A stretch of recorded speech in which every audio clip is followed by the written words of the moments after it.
Merci. La parole est à madame Elsa Schalck pour la question orale numéro 1980 au ministre de l'Éducation nationale, de la jeunesse et des sports.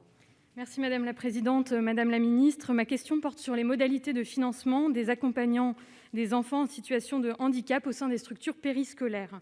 Nous avons tous à cœur de mener une politique inclusive pour les enfants en situation de handicap et d'être aux côtés de ces enfants et de leurs familles. Pour ce faire, nous le savons, la question de l'accompagnement est centrale. Nous vous interpellons régulièrement au sein de cet hémicycle sur le manque d'accompagnants d'élèves en situation de handicap qui demeure encore actuellement bien trop fréquent.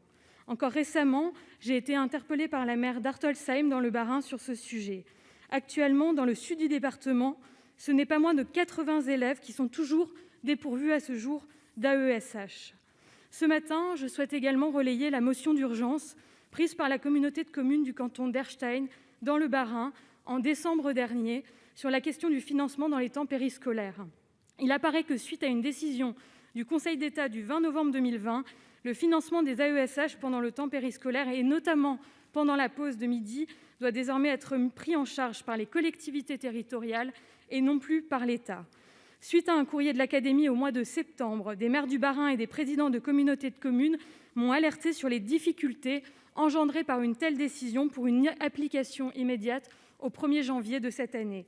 Il s'agit d'une charge financière et logistique très conséquente pour les collectivités qui sont déjà éprouvées fortement budgétairement. Du jour au lendemain, des collectivités ont dû repenser toute l'organisation de l'accompagnement de ces élèves entre le temps scolaire et le temps périscolaire, dans des délais très courts, juste avant les vacances de décembre, afin que tout puisse se passer au mieux. Elles ont dû s'organiser avec les AESH ayant accepté de poursuivre leur mission. Madame la ministre, face à l'inquiétude des élus locaux, pouvez-vous nous indiquer si les collectivités devront effectivement prendre en charge et recruter les AESH ? Et si oui, comment votre gouvernement explique-t-il un tel changement sur une question centrale ? Je vous remercie. Si la parole est à madame Frédérique Vidal, ministre de l'Enseignement supérieur, de la Recherche et de l'Innovation. Merci madame la présidente, mesdames les sénatrices, messieurs les sénateurs, madame la sénatrice Elsa Schalck. La scolarisation des élèves en situation de handicap est une priorité que nous partageons et c'est un enjeu qui doit évidemment nous rassembler. Vous mentionnez la décision du Conseil d'État de novembre 2020. Je tiens à apporter quelques précisions. Cette décision, elle clarifie la question des modalités de prise en charge financière de l'accompagnement humain des élèves en situation de handicap dans le cadre des activités périscolaires, notamment de restauration, par les collectivités territoriales.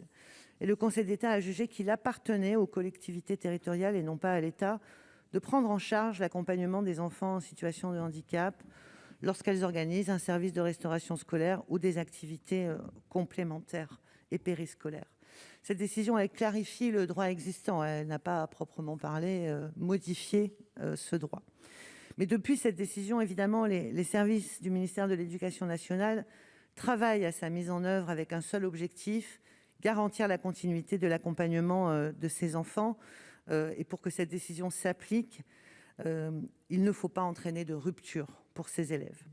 C'est pourquoi le ministère de l'Éducation nationale travaille notamment avec le ministère de la Cohésion des territoires autour de différents dispositifs mis à disposition entre l'employeur, le ministère et une collectivité, emploi direct des AESH possible par une collectivité dans le cadre d'un cumul d'activités, recrutement conjoint par l'État et une collectivité territoriale. Et ces décisions représentent une double opportunité, celle pour les élèves d'avoir un accompagnement de qualité continu sur l'ensemble des temps de la journée, et celle pour les AESH qui le souhaitent de compléter leur temps de travail, puisqu'on l'évoquait, la grande majorité sont en travail partiel. Les services du ministère se tiennent à disposition des collectivités pour travailler toutes ces possibilités, avec comme seule ambition, toujours mieux accompagner les élèves en situation de handicap et leurs familles. Je vous remercie. Merci madame la ministre. La parole est à monsieur Jean-Marie Mison pour la question